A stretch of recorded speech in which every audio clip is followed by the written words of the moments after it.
Kong. The world needs him to stop what's coming. And this child, she's the only one he'll communicate with. I knew that they had a bond. She had nowhere to go, so I made a promise to protect her. And I think that in some way, Kong did the same.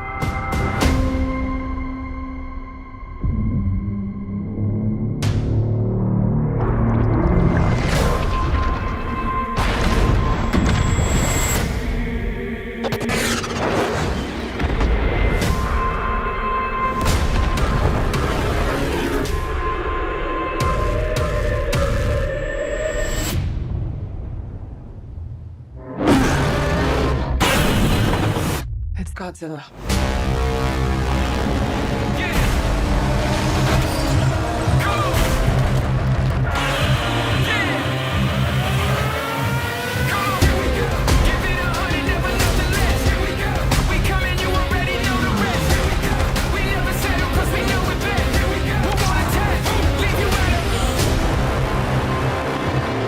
These are dangerous times. Godzilla's out there and he's hurting people and we don't know why. There's something provoking him that we're not seeing here. I'm of the same opinion. The myths are real. There was a war. And they're the last ones standing. I keep reaching for greatness because I'm built from it. Who bows to who? Nobody gon' stop for me. Here we go. Kong bows to no one. Here we go.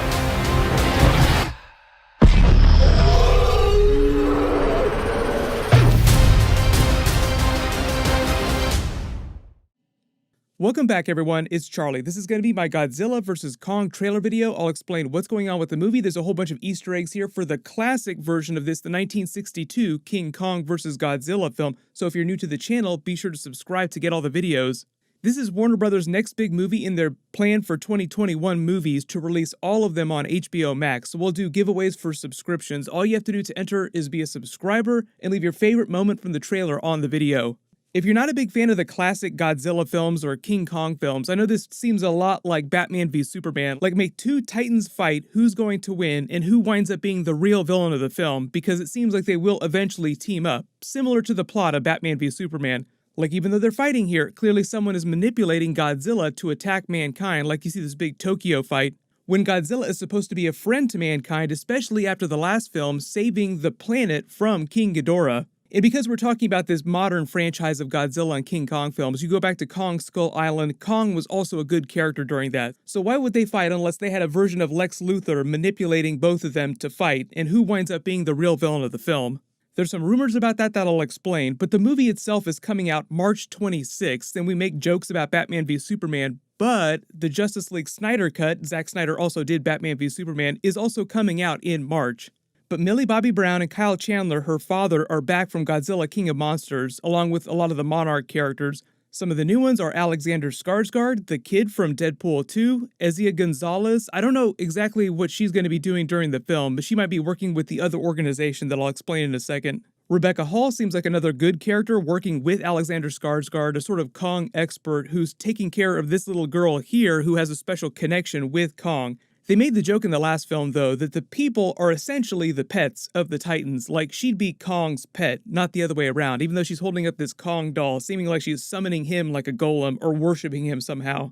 The other really big thing that everyone's talking about is that Kong got a huge size upgrade. He has been working out or juicing or something like that, because normally he would be way smaller than Godzilla. Like, you think about the actual scale of the Titans. Normally you think of King Kong, you think about him climbing the Empire State Building, but here it looks like he towers over the city skyline. Like, they're meant to be about the same size, and I think that's exactly why they made him bigger, so that in this Batman v Superman matchup that they're hyping, even though it's a bit of a misdirect, they seem like they're relatively evenly matched, because King Kong doesn't really have any secret powers, And Godzilla is already almost invulnerable, has his atomic breath power from the first film. Then from the second film, he had that new power, the atomic burst, that red power. And during this film, he's also supposed to show off another new power. So that's like 3 special powers to King Kong's 0 powers. Like, he can fashion weapons there. And the really cool thing about the weapon that he does fashion, that axe that he has, is that if you can't tell from the fact that it's glowing in blue, just like Godzilla when he lights up, it's made from one of his dorsal spikes.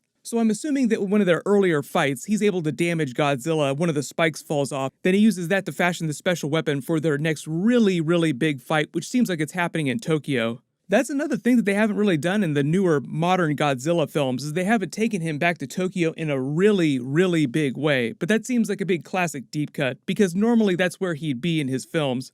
Even though they don't get into it too much during this, if you look at the IMDb page, you can see that a lot of people are cast as workers for an organization called Apex, and I believe that they're supposed to be the villains of the film, sort of like an evil version of Monarch that's exploiting Titans for profit and for weaponry. They kind of got into that during the last film. Like, they said that people were trying to harvest Titan DNA. Like, you have Charles Dance's character, who's this eco-terrorist, but then there are a lot of other governments around the world that they were talking about that want to get their hands on Titans to weaponize them. Apex is one of the organizations that they're talking about. You see a couple big boss fights before their big fight too, like you see King Kong fighting a couple other Titans. These flying snake Titans might be the Nozuki. You also see what might be the flying bat Titan later in the trailer too. But then Godzilla, Kong, and the other rumored actual main villain of the film won't be the only Titans in the film. There'll be a bunch of other ones too, because remember, there were 17 of them that they showed off in the last film on that map. The big fight that they have on the aircraft carriers too is supposed to be an homage to the classic King Kong versus Godzilla fight. And I know it's weird that they switched the title. Like, the classic film is titled King Kong versus Godzilla. Why would they title the modern version of the film Godzilla versus King Kong, reversing the credits? Like, why would they give Godzilla top billing? It's mostly because they're positioning Godzilla as the main character, the real main character in this situation. Like, even though in Batman v Superman, they're both about the same level of popularity, and Superman is basically meant to be a god on Earth. But when you think about it, the Godzilla films themselves are much more popular than the King Kong film. So it just sounds like they plan to continue with Godzilla films, and this is going to be one of the final King Kong films. Like, I'm not expecting to see a third King Kong film with this version of Kong, so if he continues within this Godzilla universe of new modern films, he just probably shows up in other Godzilla films, assuming that they don't wind up fridging one of these main Titans. You also think about the last film too. Godzilla is already king of the monsters, king of the Titans, so it's not like Kong is going to become king of the Titans or anything like that.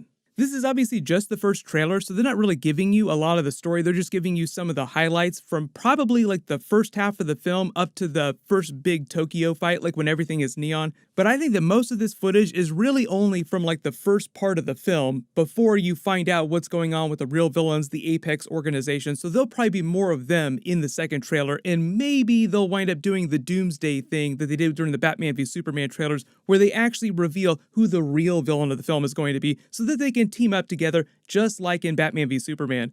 Millie Bobby Brown's character claims that Godzilla is being manipulated by someone, so the evil Apex organization might have some version of the Orca or something else like that they're using to force Godzilla to destroy all these different places around the planet. But just turning the timeline a little bit, because it's been a while since we saw that Kong Skull Island movie, that takes place during the 1970s, so if they bring back Tom Hiddleston's character or reference him in some way, remember that he'd be in his like late 70s or early 80s during the events of this film, so don't expect young Tom Hiddleston to be running around a whole bunch.